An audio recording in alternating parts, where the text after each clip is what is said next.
Over the past 2 years, I've closed just under $2 million in high ticket sales. And today I want to run you through the biggest lessons that I've learned over the past 2 years, going from making 0K per month for the first couple months, not making any money, all the way up to making just over 15K in a single month at the age of 21. So I want to go through the rumors, things that are good, things that are bad, things you need to avoid. So if you're someone who's in the space, just starting, has been established, but hasn't really made a lot of money yet, then this video is definitely going to be super useful for you.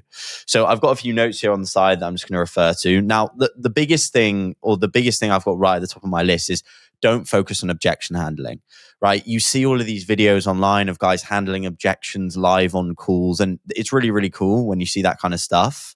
And it makes you think, oh, I need to focus on that. Like that's where the deal is going to be won. But trust me, it's not. Do not put your time and attention into that. What you need to do is you need to focus a lot more on the discovery of the call. So pre-handling as many objections as possible.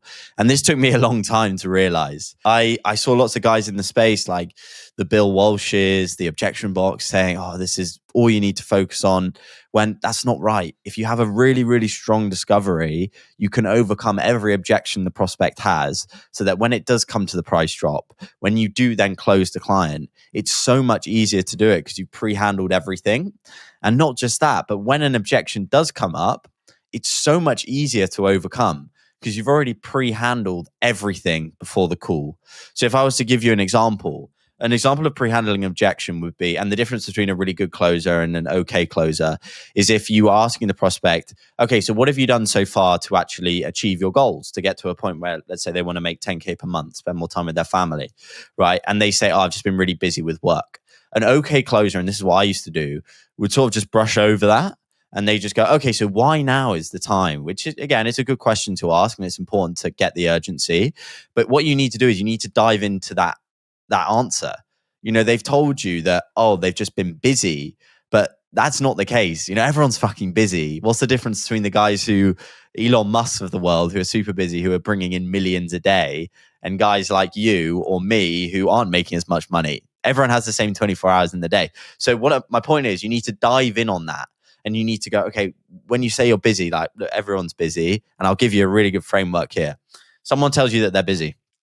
This is what you can say. Okay, and when you say you're busy, look, everyone's got the same 24 hours in the day. I understand you're busy, and I appreciate where you're coming from. But do you mind if I share a perspective? They're going to say, yeah, that's okay. Right, from there, what you want to say is, do you see how you telling yourself that you've been busy for the past 2 years is the exact reason why you're still in the same situation, feeling XYZ pain point, and you haven't actually achieved XYZ goal? And at that point, they either say yes or no. If they say yes, then you say, okay, so what do you feel like you've lost in the past 2 years by telling yourself that you've just been busy? Right. And then they're going to tell you everything they've lost. Well, I haven't got to my goal quicker. I'm still in my same job that I hate, or whatever the pain might be. Right. If they say no, then you can say, okay, well, what happens if you just keep being busy though? Well, if they keep being busy, then they're not going to get to their goal. So look, you've honed in on it. Whether they say yes or no, you're going to get the answer that you want. And then you really need to dive in, and you need to get them to realize, if they keep just telling themselves that they've been busy, they're never going to achieve their goal. And that framework, and that, then you go into more detail. I'm not going to go into more detail now. I don't want to bore you. If you want a rundown of that framework, just comment framework in the comments, and I'll send it over to you for free. But that shifted a lot for me, because I wouldn't go into detail, and I started closing way more. I started making way more money when I just started honing in on every detail that someone would say in the discovery. Because then once you get someone to admit that they are in the position that they're in because of them, and not because of some external thing like being busy, then when it does come to objections, if they do give you an objection, I'll tell you what, it becomes a hell of a lot easier, because you've already overcome their mindset earlier on in the call. So then when it comes to price drop, guess what? You can basically, if someone says, oh, well, I don't know, I don't know if I want to do it, like I've got a lot on my plate at the moment, you can basically almost, I've literally laughed at prospects before at that point. You can literally go, okay, mate, but look, like we had this conversation earlier on, like we understand how you being busy is the reason why you're still in the position that you're in now, right? So are you ready to push that aside and actually make this happen despite being busy? And they're going to say, yeah, right? Because you've pre-framed them, right? You've pre-framed the whole mindset, so that when those objections come, they're a hell of a lot easier to handle. So I went on a bit of a tangent there, but it's because it's so important. And it's one of the biggest things that I've learned. So make sure that you don't wait until the end to handle objections. Don't focus on the objection handling. Focus on the pre-handling of objections. Get as much out of the prospect as you can in the discovery. Overcome all of their objections before, so that when you drop the price, they're ready to go. They don't even care about the offer because you've reframed their whole mindset to go in and smash it and take action. Right. So that is the first thing. Don't focus on objection handling, focus on pre-handling objections. Second is don't put all of your attention into the offer, into finding a good offer, and vice versa. Don't put all your attention into the skill set. Right. And I know this is really like not very tangible advice, but if you don't have a good offer, you're not going to make good money. If you don't have a good skill set, you're not going to make good money. So focus on both, right? Make sure you spread evenly across both. If you're a beginner, my advice is focus on your skill set, put more attention into that. Because if you have a good skill set, then the opportunities will come to you. I heard a guy in the space who's also a coach say this the other day. Like, if you're really good at football, then you don't go out looking for scouts. Scouts find you. Right. And it's very similar in high ticket sales. If you're good, you'll be able to sell yourself and you'll be able to get on these good offers. So focus on becoming a top closer instead of putting all of your time and attention into networking, for example. Because look, yeah, networking is good, but it's not going to make you a good closer. Right. So my advice as a beginner would be put more time and attention into your skill set. And trust me, this is from me, but also from my guys that I've coached. Right. I've seen guys start this and get up to points where they're making 5K a month within the second month of being in the space, right? And it's because I taught them to just focus on the skill set to begin with, then the offers will come, right? That's the second thing. Third thing is challenge prospects. I used to be a pussy, right? I used to be too scared to challenge prospects. I'd think, oh, I don't want to upset them. I used to think building rapport would be asking them about their day, talking about the weather. Don't do any of that. It was a huge mistake on my end doing that because people don't respect you. The way you build rapport with a prospect on a sales call is by challenging them, is by asking them the tough questions. And one of the biggest reframes for me and the biggest bits of advice I can give you is when you go on a sales call, but you want to basically be thinking, I want to ask this prospect questions that he's never been asked before in his life, right? I want to be asking the challenging questions that he's never even considered. Because if you ask questions that someone's never been asked before in their life, they're going to remember you. And it's either going to have a big enough impact to close them on the call. And if not, then you may get a follow-up coming in because they're going to remember that call with you because you were asking questions that they'd never been asked before. My point is that rapport is built through challenging prospects, asking tough questions that they've never been asked. And the mindset you need to have going into the call is, I'm going to ask this prospect questions he's never been asked before in his life. And if you go in with that mindset, you'll ask the right questions and you will then close the client, right? It's so important that you challenge prospects because they will respect you if you do that. Okay. Your authority goes up here when you challenge prospects, not when you try and build rapport by asking them about their day. And again, I've been there, I've done it. I did that myself. So just don't do it. Please don't do it. Don't make the same mistake that I did. From there, that leads into my second point. And I was talking about follow-ups there. And it's that you're not going to close every fucking client. Don't get down on yourself. You've got the top closers in the space probably close at about 50% close rate, which means 1 out of 2 of their deals don't come in. Right. And the guy I always think about in this is Roger Federer. Right. Roger Federer, one of the best, if not the best tennis player ever. Right. He did a speech to a Harvard uni group. And when I watched this video, it really hit home for me in terms of sales. And I think he won 80% of his matches in his professional career. Of those matches, he won 54% of points within the match, i.e. he lost basically 1 out of 2 of those points. Every other point he lost in those games. Do you think he got down on himself every time he fucked up, every time he hit the net? No, he didn't. Because if he did that, then he wouldn't then go on to win the game. So again, it's a long term. Realize you're not going to close every fucking deal. And that is okay. Do not get down on yourself. And that leads to my second point, which is don't neglect follow-ups. If you're not going to close every deal, then you need to make sure you have a process in place so that if clients don't close, which they won't, you have a process to follow up with them to then get them to potentially close post-call. And this is what really fucks me off about this sales space, is you have these gurus, right, who are like, never do follow-ups. It's a waste of time. Like, everyone should be a one-call close. If you don't close them on the call, then just don't even bother following up. That is the worst mindset to have because you're leaving cash on the table. I understand why they say it because they want to stand out against the other coaches. And it is a good mindset to want to one call close everyone. Of course, you want to one call close everyone. But my point is, you're not going to close every client on the first call. So make sure you have a process where you follow up with them and don't neglect them. I have made tens of thousands of dollars through follow-up deals coming in. If I neglected all of those, then I wouldn't have made that money. And yeah, you might have the guys going, well, Ben, why don't you just one call close them? Well, I fucking tried and I didn't. But that doesn't mean I neglected them. I kept them on. I kept nurturing them, and then I would close them after. Again, if you want help with follow-ups or you want some source there, message me, right? Just message me on Instagram. I'll send you over some free game. But yeah, do not neglect follow-ups because you can make a lot of money from it. It's just silly to do it. Yeah, you might look like the macho guy who doesn't do follow-ups and just as one call closes, but you'll make less money in the long run. So again, just put your fucking ego aside and make sure you do the follow-ups. Right. Next thing. Don't get caught up in other closers' numbers, right? Focus on yourself and your skill set. You're a lot better than you think you are.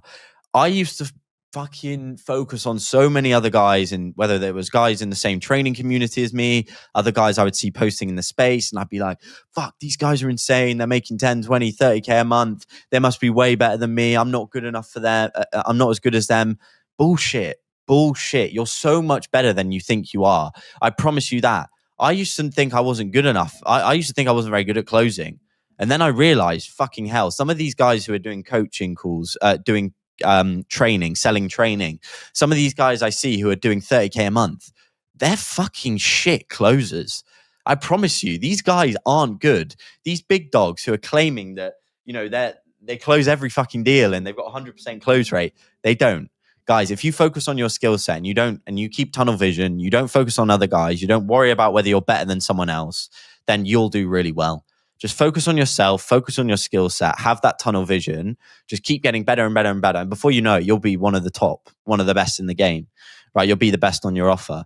And that's what happened to me. Like every closer role that I've been on, I've been the best on the offer, despite my first one, which took me a bit of time. It was an Australian e-com offer.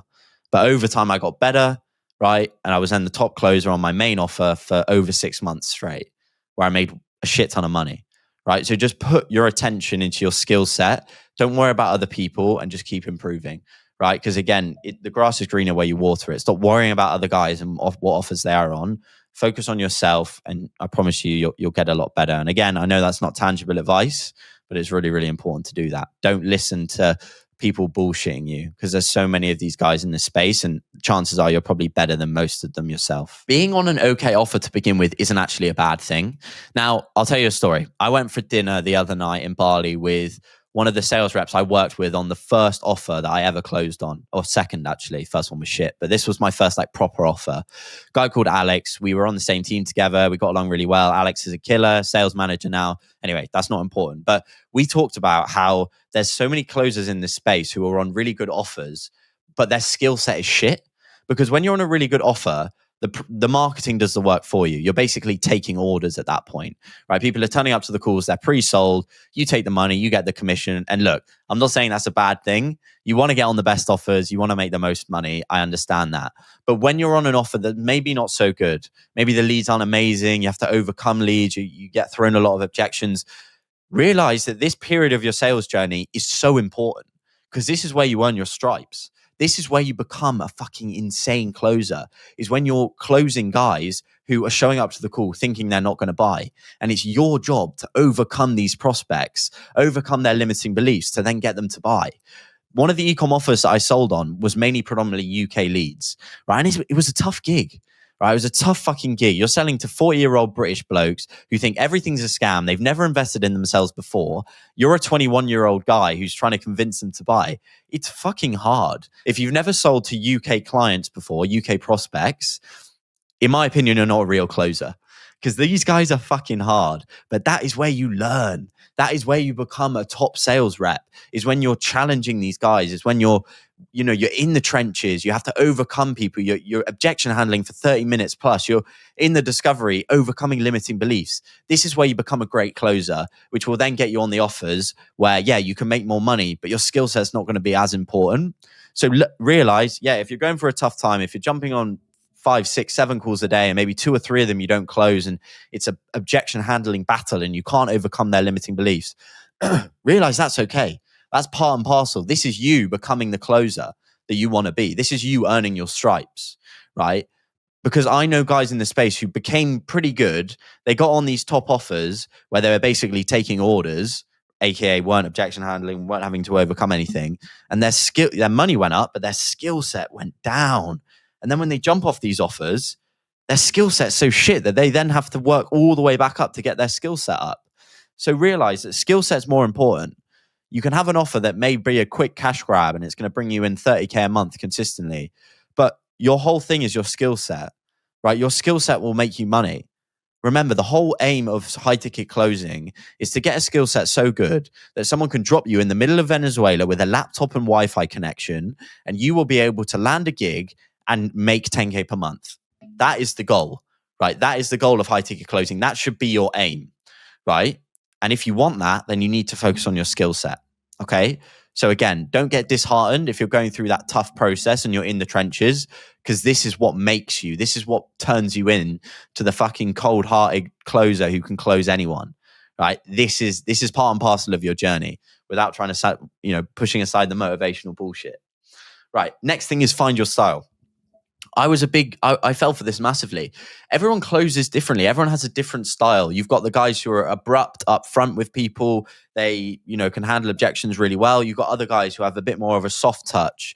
You have guys who connect with the prospects through fucking making jokes, but then also being able to challenge them. Everyone has their own style. Like, fit in line. Find out what your style is. Don't just see someone else doing good and go, right, I'm going to copy them part and part for everything that they do. Don't do that, because you're different. I close differently to you. You close differently to Joe Schmo down the road, right? Everyone's different, right? So find your own style, right? For me, it's pre-handling, right? Pre-handling objections is the big thing for me. But the way I do it is that I don't point fingers. That's one of the biggest things for me, is I come at it in a way where the prospects respect me, because I'm willing to point out what's wrong with their mindset, but I do it in a way where I don't sound like a cunt. Right. And that's kind of my style, is pre-handling without sounding like a prick, getting them to objection handling, and I never want to get to a point with a prospect where I'm like being abrupt and almost shouting at them. I go around it a certain way where I basically become mates with them, but I'm a good enough mate that I basically I have their best interests at heart, is the way I'm putting it. Fucking hell, waffling there. I have their best interests at heart. Right. But everyone closes differently. So realize that your closing style is going to be different to someone else's, and don't just copy them because they're doing well and they're making 30K a month. Because again, everyone's different. So find out what works for you. And this is why it's so good to have a mentor, because this is the kind of person who can look at you and see the kind of person that you are and be able to help you find your closing style. Right. And that's exactly what one of my mentors did. His name is June. Shout out June. He's a good guy. He's got loads of good content online. But he helped me find my closing style, right? And that really, really helped me then propel, make way more commission, make way more money. So yeah, find your style and don't just copy someone else. And finally is enjoy the process, right? And I know this is like the most cheesy bullshit thing to say, but do enjoy it. Like, the past 2 years have gone very quickly for me, and I found myself where I'd make 10K a month, my first 10K month, and then I was like, oh shit, I need to make it again. I need to make more money. Like, oh fuck, someone's ringing me. 1 second. I hit my first 10K month and I was like, oh shit, like I need to hit 10K again this month, and I need to hit 15, and then I need to hit 20, and then I need to buy a Porsche, and then just shut up, relax, right? You've hit goals that you said would make you happy. It's one of the biggest things I learned from Chris Williamson. You have hit goals you said would make you happy. When I first started in this closing game, I was on a walk with one of my best mates, and I told him, if in a year's time I've made 24K, aka 2K a month, I'm going to be super happy. I hit 10K in a single month 9 months later, and I still wasn't happy, right? But take time off, like enjoy yourself, fucking go on trips with your mates, right? Enjoy the money that you're making, because it's a good amount of money, but it's very easy to just get lost in the process, right? And again, you'll hear these gurus online being like, yeah, this is why you won't do as well as other people, because you take time off and you don't enjoy it. You should be at your desk every day studying call reviews. Yes, it's important to do that, but still take time to enjoy yourself. Remember why you're here. Remember what you're doing this all for. You're doing this so that, for me, so that I could have freedom. I could treat the people that I love. I could go on holidays. I could travel the world, right? So take your time. Like this year, for example, I took my mum away on a trip to Norway for a week. I took 0 sales calls. I was away with her the whole time. We had an amazing trip. I paid for everything. It was something that I'd wanted to do for a long, long time. And I almost didn't do it because I was like, but I'm going to miss a week of commissions. So what?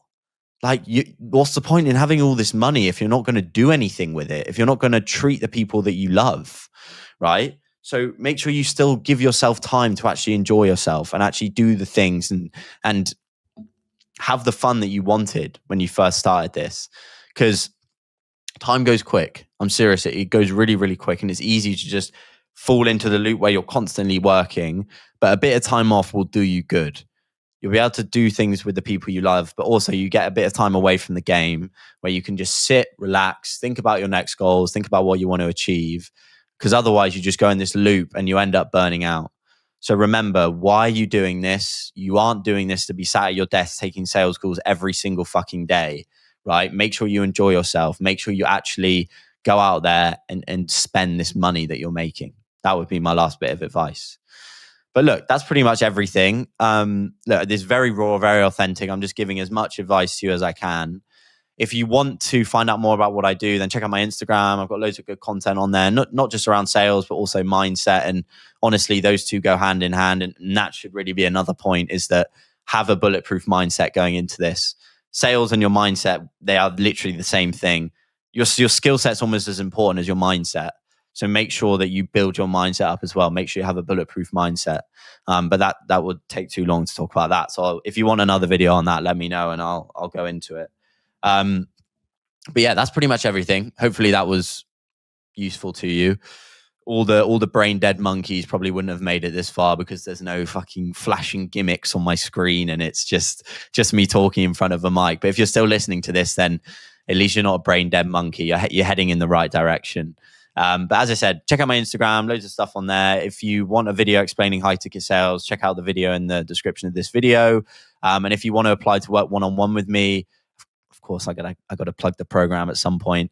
Then either message me on Instagram, or if you click on that video in the description, there's another link on the other video where you can then book in a call with me and we can potentially see if you'd be a fit. But hopefully that was useful, and I will see you guys in the next one. Cheers.